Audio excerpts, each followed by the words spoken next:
Hello friends, welcome back to my channel. तर बघा, चौकीदार पदाची आपली एक्झाम झाली आहे. त्याच्यानंतर अत्यंत महत्त्वाची अशी ही जाहीर सूचना आपल्या विद्यार्थ्यांना आलेली आहे. कालच रात्री त्यांनी हे अपलोड केलेलं आहे. ओके, तर महत्त्वाची अशी सूचना कोणती आहे ते आपण व्हिडिओमध्ये बघून घेऊया.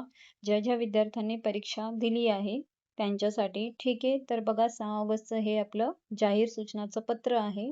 तर बघा, विषय काय आहे त्याच्यामध्ये, चौकीदार पदाच्या परीक्षेची रिस्पॉन्स शीट उपलब्ध करून देण्याबाबत हा विषय आहे. त्या संदर्भात ही जाहीर सूचना आपल्याला देण्यात आलेली आहे. ठीक आहे. तर बघा काय सांगितलं इथे, आदिवासी विकास विभागामार्फत दिनांक 29/4/2026 रोजी चौकीदार म्हणजेच गट ड या संवर्गाची 778 पदाकरिता जाहिरात प्रसिद्ध करण्यात आलेली होती. सदर पदाची लेखी परीक्षा दिनांक 28 जुलै 2026 ते 2 ऑगस्ट 2026 या कालावधीत विविध परीक्षा केंद्रावर आयोजित करण्यात आलेली होती. ठीक आहे, जी आपली परीक्षा झाली त्या संदर्भात ही गोष्ट सांगितलेली आहे. सदर परीक्षेत उपस्थित उमेदवारांसाठी आक्षेप नोंदणी आणि पाठपुरावा म्हणजेच ऑब्जेक्शन ट्रॅकर खालील कालावधीत उपलब्ध करून देण्यात येत आहे. तर बघा, काही विद्यार्थ्यांना प्रश्न किंवा त्याच्या उत्तरावरती काही ऑब्जेक्शन असतील आणि त्याचा पाठपुरावा तुम्हाला करायचा असेल, तर बघा, तुम्हाला आक्षेप नोंदणी आणि पाठपुरावा 7 ऑगस्ट पासून तर 9 ऑगस्ट पर्यंत सकाळी बघा 11 वाजेपासून तर सायंकाळी 6 वाजेपर्यंत जे आहे तुम्ही ऑब्जेक्शन जे उत्तर असो किंवा प्रश्न असो त्याच्यासाठी तुम्ही नोंदवू शकता. ठीक आहे, 7 ऑगस्ट ते 9 ऑगस्ट पर्यंत. ओके, तर बघा, जे उमेदवार चौकीदार परीक्षेत उपस्थित होते ज्यांना प्रश्न व उत्तराबाबत काही आक्षेप असल्यास त्यांनी वरील कालावधीत ठरवून दिलेल्या वेळेत बघा, ही आपल्याला लिंक दिलेली आहे म्हणजे वेबसाईट. या लिंकवर आपल्या लॉग इन ID वर साइन इन करावे. ठीक आहे, साइन अप करून घ्यायचंय तुम्ही व सोबत दिलेल्या मार्गदर्शक सूचनेप्रमाणे दिलेली प्रक्रिया करण्यात यावी.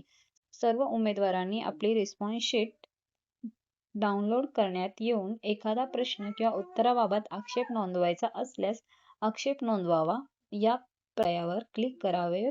त्याप्रमाणे आपला आक्षेप नोंदवावा. ठीक आहे, तर पहिलं तुम्हाला बघा तुमची रिस्पॉन्स शीट डाउनलोड करून घ्यायची. त्याच्यानंतर तुम्हाला जर एखादा प्रश्न किंवा एखादं उत्तर त्याच्या बद्दल बघा काही आक्षेप असणार तर तो आपल्याला नोंदवायचा आहे. ठीक आहे, वरील कालावधीत जो कालावधी दिलाय 7 तारखेपासून 9 तारखेपर्यंत तेवढ्याच वेळेत तुम्हाला करायचं आहे. ठीक आहे, वरील कालावधीत मार्गदर्शक सूचना आहे. तर याच्यामध्ये बघा, सुरुवातीला तुम्हाला हे इंटरफेस दाखवतो की तुम्हाला असा ईमेल ID आणि पासवर्ड टाकून लॉग इन करून घ्यायचं आहे. ठीक आहे, त्याच्यानंतर बघा तुम्हाला अशी असा इंटरफेस दिसणार. ठीक आहे, त्याच्यामध्ये शीट जी असणार आहे तुम्हाला ती डाउनलोड करून घ्यायची आहे. बघा, तर याच्यामध्ये बघा, अगोदर तुम्हाला काय करायचं, रिस्पॉन्स शीट जी आहे ती तुम्हाला डाउनलोड करायची आहे. उमेदवारांनी रिस्पॉन्स शीट संदर्भासाठी डाउनलोड करण्यासाठी या पर्यायावर क्लिक करायचं आहे. वरती बघा तुम्हाला दिलेलं आहे रिस्पॉन्स शीट. ठीक आहे, त्याच्यावरती तुम्हाला क्लिक करून तुमची रिस्पॉन्स शीट जी आहे ती तुम्हाला डाउनलोड करून घ्यायची आहे. ठीक आहे, त्याच्यानंतर बघा तुम्हाला काय सांगितलं आहे, आक्षेप नोंदवा म्हणजे ॲड ऑब्जेक्शन. ओके, एखादा प्रश्न किंवा उत्तराबाबत आक्षेप नोंदवायचा असल्यास या पर्यायावर तुम्हाला क्लिक करायचं आहे. जे रिस्पॉन्स शीट आहे त्याच्या खालीच तुम्हाला ॲड ऑब्जेक्शन हा पर्याय दिलेला आहे. ठीक आहे, त्याच्यावर क्लिक करून तुम्हाला हे सगळे डिटेल्स जे आहे ते फिल करायचे. त्याच्या पुढे बघा, याच्यामध्ये तुम्हाला काय करायचे आहे, तर इथे तुम्हाला फर्स्ट रोल नंबर ॲड करायचा आहे तुमचा. ठीक आहे, इथे सांगितल्याप्रमाणे. ओके, आक्षेप नोंदवा म्हणजे त्याच्यामध्ये तुम्हाला या पर्यायावर क्लिक केल्यानंतर बघा तुम्हाला जी अगोदर वरती माहिती दिली आहे ती सगळी प्रदर्शित होईल. ठीक आहे, त्याच्यात प्रश्न ID, आक्षेपाचा प्रकार, पर्याय ID, टिप्पणी म्हणजेच कमेंट आणि पुरावा जो आहे तो तुम्हाला अपलोड करायचा आहे. अनिवार्य आहे तो पुरावा. ठीक आहे, तर ज्या प्रश्नाचा आक्षेप नोंदवायचा त्या प्रश्नाचा ID तुम्हाला फर्स्ट त्याच्यामध्ये नमूद करायचा आहे. ठीक आहे. ठीक आहे, तर बघा त्याच्यानंतर आक्षेपाचा प्रकार. ओके, टाईप ऑफ ऑब्जेक्शन तो तुम्हाला निवडायचा आहे. ठीक आहे, पर्याय ID म्हणजे ऑप्शन ID लागू असल्यास संबंधित पर्यायाचा ID तुम्हाला तिथे नमूद करायचा आहे. टिप्पणी म्हणजे एखादा जो प्रश्न जो आहे संबंधित प्रश्नावर आक्षेपाचं स्पष्ट आणि सविस्तर कारण जे आहे तुम्हाला कमेंट्स या सेक्शन मध्ये तुम्हाला फिल करायचं आहे. ठीक आहे, पुरावा जो आहे तो तुम्हाला अपलोड करायचा आहे. ते म्हणजे कंपल्सरी किंवा अनिवार्य आहे. ठीक आहे, आक्षेप ज्या प्रश्नावर घेतलाय तुम्ही त्या संदर्भाचा तुम्हाला पुरावा जो आहे तो अपलोड करायचा. बघा, असं number, name of the candidate, date of examination. ठीक आहे, त्याच्यानंतर बघा तुम्हाला objection set name question paper set name येणार.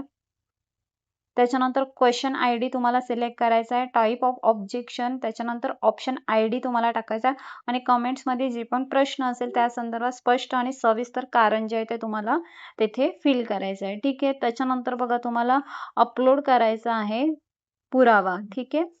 तो अनिवार्य आहे. तो तुम्हाला स्क्रीनशॉट जे पण काय असेल ते तुम्हाला तिथे अपलोड करायचं आहे की माझा प्रश्न किंवा एखादा प्रश्न हा चुकीचा असू शकतो किंवा त्याचं जे उत्तर आहे ते माझं बरोबर आहे या संदर्भात तुम्हाला पुरावा तिथे अपलोड करायचा आहे. ठीक आहे. पुरावा अपलोड केल्यानंतर बघा त्याच्यानंतर तुम्हाला हे सगळे डिटेल्स झाल्यानंतर तुम्हाला सबमिट जे आहे त्या बटनावर क्लिक करून आक्षेप जो आहे तो नोंदवायचा आहे. ओके. पूर्वक आणि व्यवस्थितपणे तुम्ही तिथे सबमिट करा किंवा फिल करा. ठीक आहे.